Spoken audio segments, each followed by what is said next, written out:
From Thorny Switch, dear sweet, innocent, tiny baby Jesus, we ask that you let Shazier and Harrison take a chunk out of Brady's ass.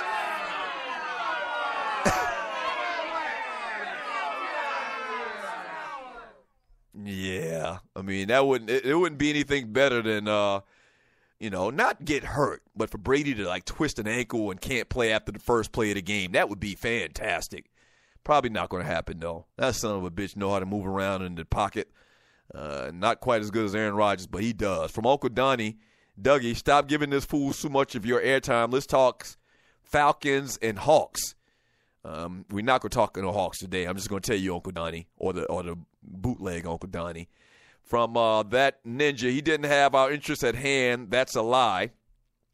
Who's he talking about? Obama? Okay, ninja, cool.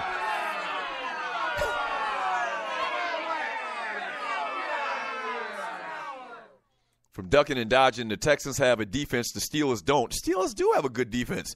I don't think statistic-wise they were as good as the Texans. Obviously they weren't, because the Texans had the best statistical defense this year.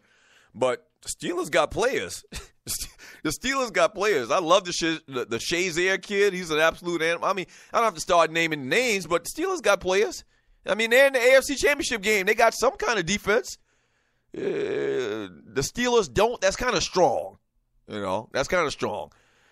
From Andre Elam and Thorny, I take it you would rabbit date with Coach Tomlin, laugh out loud. Of course you would.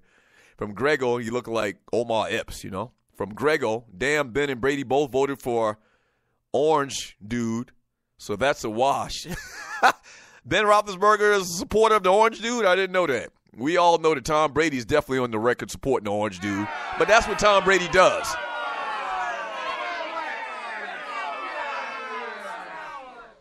And you're listening to the Doug Stewart Show. From KC, my parents' neighborhood in Tampa is now surrounded by restaurants, movie theaters, new homes, and there's easy access to the freeway. Property taxes go up every year. I don't know what he's talking about. From maybe he's talking about the progress the country has made under Obama. From Nostradamus Big L, Brian Hill, this is true, but did you know whites were given the land? Google MLK speaks about we want our 40 acres and we were promised.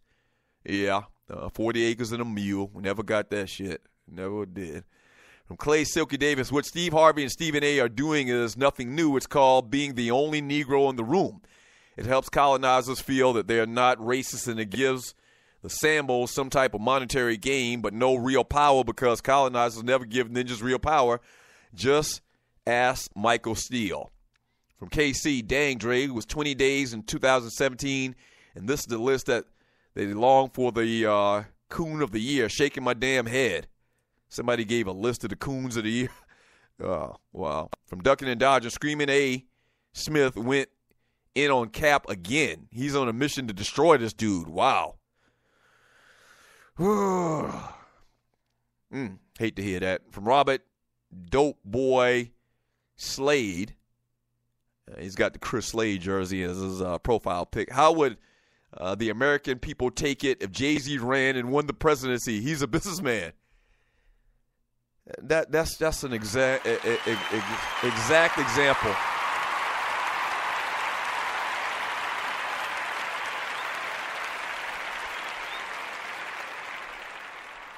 I'm going back into the orange guy talk. That's a perfect way to put it. It's as simple as that. How ridiculous of a notion is it that you vote a guy in to be president because this is the reasoning a lot of people say he's a businessman. The difference between Jay-Z and the orange guy in relative terms as it pertains to being the president of the United States, there's no difference at all. And as ridiculous as it would be for Jay-Z to be president of the United States of America is the exact same thing as the orange guy being president of the United States.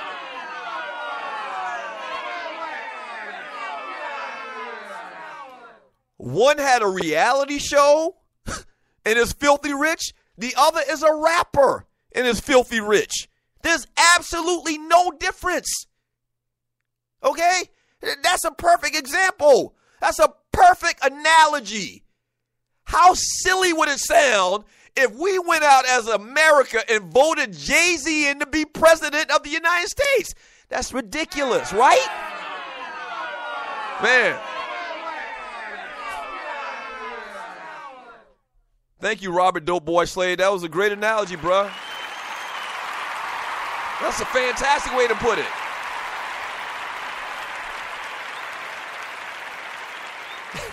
That's a fantastic way to put it. From Clay, yes, Flotus Yams Davis. Yes, you got them yams. Do we really want Mike Pence bitch ass as president? Probably not. But I would rather Mike Pence every day, all day, every day over the orange guy. Yeah.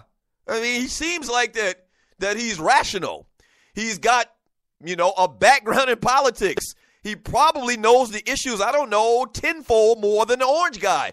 Of course, I would much rather have Mike Pence as president than the orange guy. Yes.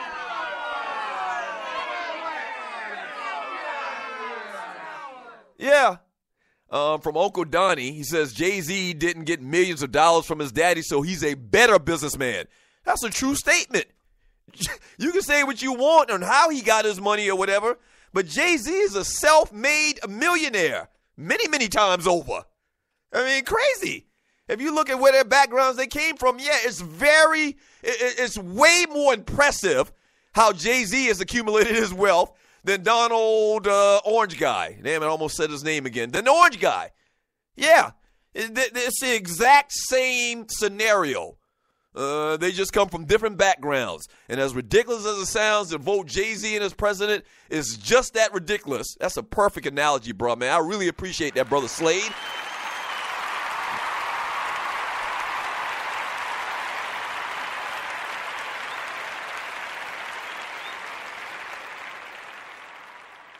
Yeah, I mean, it's a great thing. Let me go ahead and make my picks, man, for these games this weekend. Oh, boy. Let's first off, man, let's talk about the game 2, 8:40 p.m. kickoff time. Once again, Steelers on the road, 11-5, taking on the 14-2 New England Patriots. Patriots are favored in this game by 6 points. This is, I got to be honest with you, man. These are the toughest picks that I've ever made in my life. Steelers plus 6 points against the New England Patriots, man. I'm looking at the Steelers team. I'm looking at what they've done. I think it'd be a great story, and I think that it's kind of like poetic justice that the Pittsburgh Steelers make it to this point after what Terry Bradshaw said about their coach. And the big thing that's coming into my mind about the Patriots, man, is how mediocre that they looked last week. They looked very mediocre last week against the Houston Texans. I think that the Pittsburgh Steelers are going to try to control the game with the running game, and they've kind of gone away from Ben Roethlisberger as being the catalyst for, wins for that team. Like, they've pretty much transitioned from Ben Roethlisberger being the most important part of that offense to Le'Veon Bell. So I think they're going to control the game. I think Le'Veon Bell is going to get probably 30 carries. He'll probably catch a lot of balls out of the backfield as well. I just think that the Patriots aren't crisp. I don't think they're crisp, and I think they're going to send the house at Tom Brady this weekend, man. So with that being said, man, even though the Patriots are favored by 6, I am taking the Pittsburgh Steelers to cover the spread, and not only cover the spread, but win and beat the New England Patriots this weekend. And now,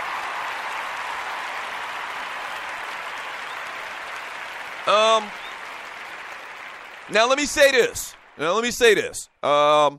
I've been very careful, and I made mention of this earlier, man. It's tough because I'm trying not to let personal biases come into play in my decision on this.